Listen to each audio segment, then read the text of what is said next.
Welcome to the 11th edition of the Black and Gold Report. I'm Mr. Meck. And I'm Mr. Barrett, and it's Thursday, so here we are to present the Black and Gold Report once again.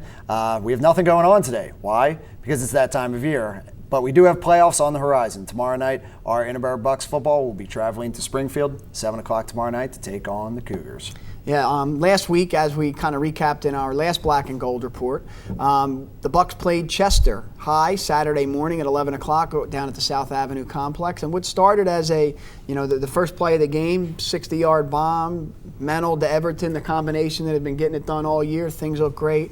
The holding call brought it back, and kind of things stay back and forth, 6-6, 12-12, and then the fourth quarter, as the rain and the conditions worsened, the Bucks just had some unfortunate breaks and had multiple turnovers on consecutive drives that helped to lead Chester to a victory over the Bucks. However, despite that tough loss on Saturday, the Bucks had, at the seeding meeting on Sunday, discovered that they will be the 8th seed in the district playoffs, as Mr. Barrett had already mentioned, and we will be heading to Springfield tomorrow night, back where we started. Yes, our first official game of the year was in the same spot over on Leamy Avenue in Springfield, and that's where we will be tomorrow night. A little bit chillier, but perfect football weather. I remember it was my first game as AD, and being down there was like a beautiful night, hot. I think I was like a deer in the headlights on that night, but and we were right with them the whole game. And in spite of their shiny,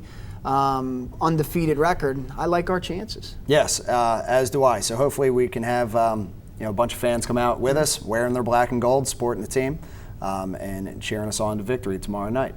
We have a new feature here at the Black and Gold Report in honor, I guess, of the playoffs. Our very own Evan Redding sat down with Coach Lennox to hear what he thinks, gives a little strategy about tomorrow night. So let's kick it to you, Evan. This is Evan here reporting for the Black and Gold Report. I'm here with Coach Lennox as he prepares for his game against Springfield in the PIAA District 1 playoffs. And Coach, can you tell me something about your game plan against Springfield this week?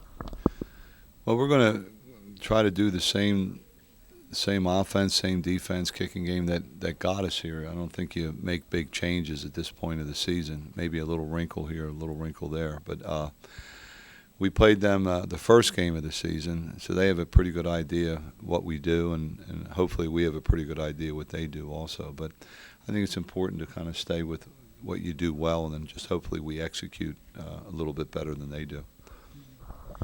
What do you feel are the keys of the game going into Friday's match?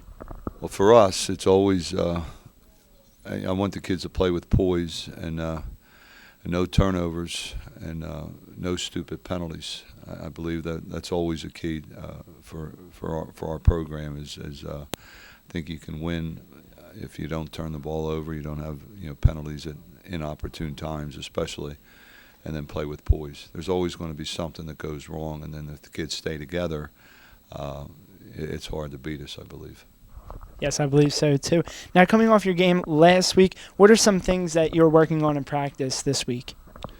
Well, again, just reinforce what we've done well, and try to just keep the execution level up. Last week with Chester was played in some very poor conditions, and I think that had a big factor also. Chester obviously had a factor, but the weather conditions, the wet, the cold, we had a numerous amount of turnovers, we'll say, and a couple block punts. And your kicking game is always important also, and we have to make sure we tighten that up, because I'm sure they saw it, and they're going to be trying to maybe exploit that if they can.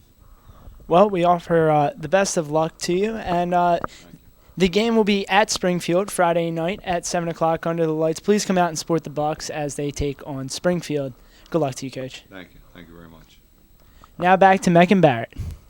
Thank you, Evan, for that, and Coach Lennox for that great interview. As you guys, hopefully saw in the interview, Coach Lennox provided some, not only keys to the game for the Bucks, but a lot of evidence as to what got us here. And great job done by Evan, with the interview. Yep.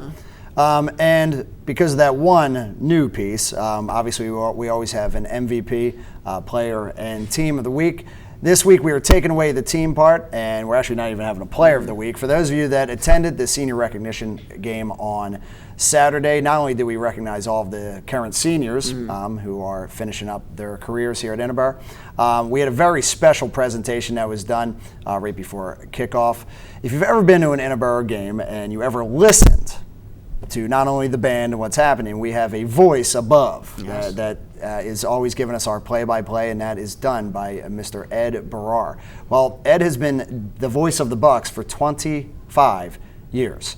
He has been doing it every single week, back when we had games on Saturdays and now on Friday nights. He does it out of the kindness of his heart. He does not get paid for it. $0. Yeah, he just comes out and does it. He is a 1983 graduate of Interboro High, so he just does it for the heck of it, and he just really, really enjoys it. So Mr. Meck and I were obviously there.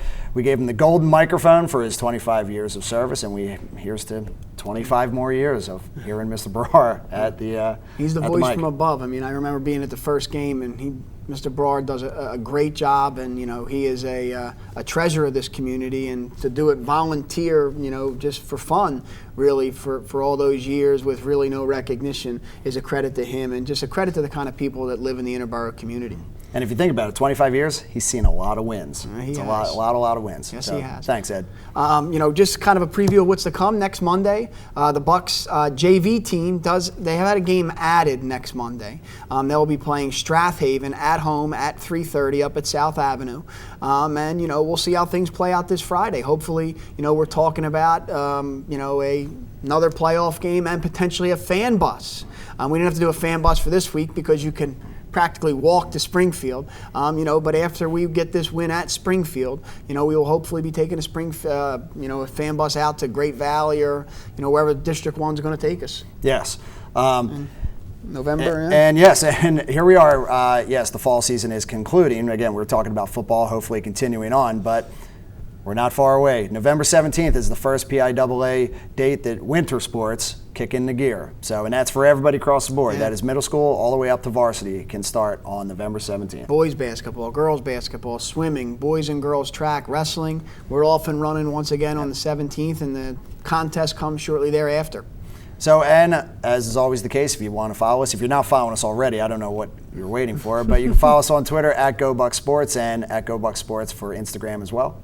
I'm Mr. Meck. And I'm Mr. Barrett. We'll see you at the game.